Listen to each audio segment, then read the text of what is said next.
Salut à tous, c'est Gamer, on se retrouve dans une nouvelle vidéo sur World of Tanks où je vais présenter un char et vous commenter un replay.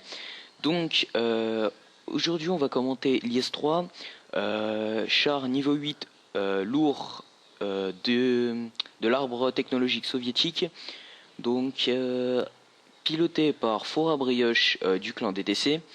Donc avantage et inconvénients de ce char. Gros avantage son DPM, son canon, vraiment un char très intéressant là-dessus. Un canon à 390 de points de dégâts il me semble. Une pénétration qui n'est ni en retrait ni avantageuse à ce tiers, qui suffit tout simplement à faire le taf. Un blindage en bec de canard, donc qui est inutile en side scraping mais très utile en combat frontal, c'est-à-dire que tous vos obus vont ricocher grâce à l'angle de son blindage. Donc on va commenter ce replay sur la map El Alouf, donc une map modifiée, il y a quelques versions, donc c'est parti. Donc question déploiement de l'équipe, ça peut aller. Le KV-85 vers J8 aurait peut-être dû aller dans le corridor, là où sont positionnés habituellement tous les lourds. Sinon c'est à peu près équilibré, hein. Le Black Prince par contre qui est un peu en retrait. Sinon Pershing 25 là-bas au fond c'est à peu près bon. AMX 1375 je sais pas ce qu'il essaye de spotter ici. Et l'IS-3 position classique des chars lourds sur cette map.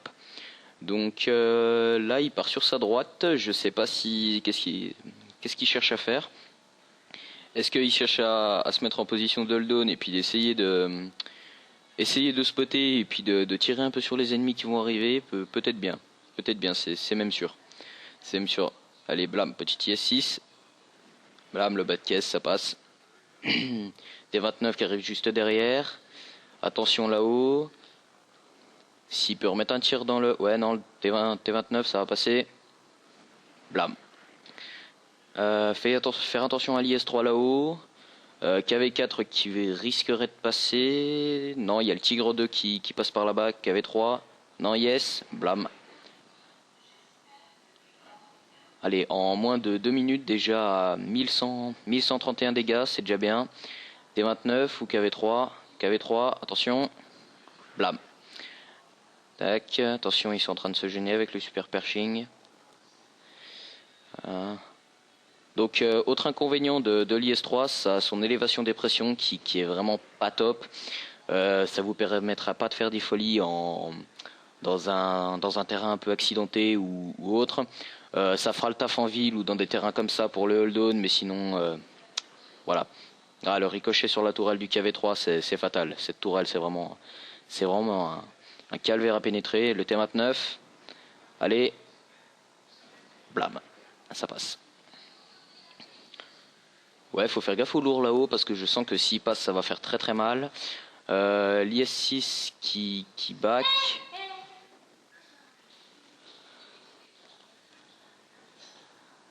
Allez, le Chiri, ça passe comme dans du beurre, blam. Ouais, le Tiger 2 qui est là-bas. Le KV-85, blam. Dans le frontal de tourelle, c'était pas dit que ça passe, mais il a eu de la chance, le jet de dés était formidable, c'est passé. T29, il y a moyen de le finir, avec un joli jet de dés, ça peut faire. Attention, blam, parfait. IS-6 qui risque d'être une menace pour... ouais, pas pour le moment, pour lui ça en est pas une. L'IS qui back, je sais... Ouais. Ils sont bien, là ils sont bien. Le Cromwell et le 1375 qui sont tranquillement en train d'essayer de les contourner. Le Chiri, j'ai pas l'impression qu'il ait le canon à rafale. Doit avoir le canon de base, je pense. Ouais, va aller soutenir le Tiger 2 face au KV4 parce qu'il l'a déjà pas mal entamé. Il va le sortir. Non, il a préféré, ouais. Préféré tirer sur l'IS-3, mais blindage de l'IS-3 en frontal comme ça, faut pas si... Attention, je vois que le KV4 est encore au canon de base. Blam, plus de Tiger 2, il est maintenant seul face à un KV4 déjà bien entamé. L'IS qui l'a juste track. Attention, blam. Ah, j'aurais pas parié sur ce tir, mais il est passé, tant mieux. Réparer la chenille un peu trop tard. Après, quand même pris des dégâts du KV4. Qu'est-ce qui va... Ah, side scraping, mauvaise idée mauvaise idée avec un IS-3, mon ami. Ouais, bien. Est-ce que dans l'IS, pas dessous le T29, il y aurait moyen? Il y aurait moyen, ouais, il y a moyen. Attention. Blam, c'est passé. Parfait.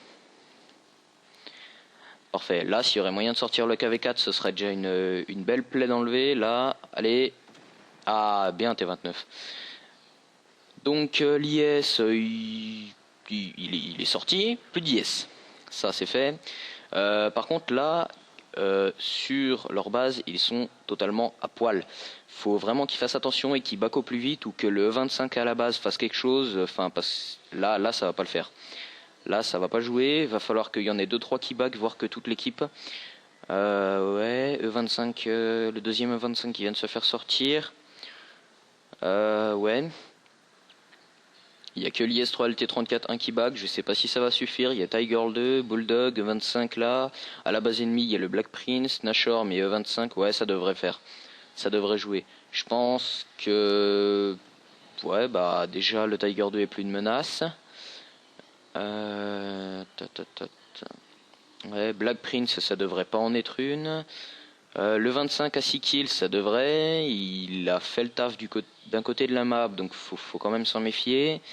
Le M41 Bulldog qui a dû se replier. Ouais, il a encore de quoi faire. Je pense qu'il a encore de quoi affirmer sa puissance. Ouais, voilà le M41 qui s'en prend au pauvre 25. Ah bah voilà le... Tac, allez.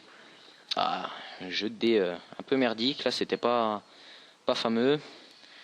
Ouais, la M41 qui a sorti le 25, là faut qu'il s'abrite vers le rocher s'il veut pas être sorti. Ouais, voilà. Ah, il prend des risques la M41, mais attention.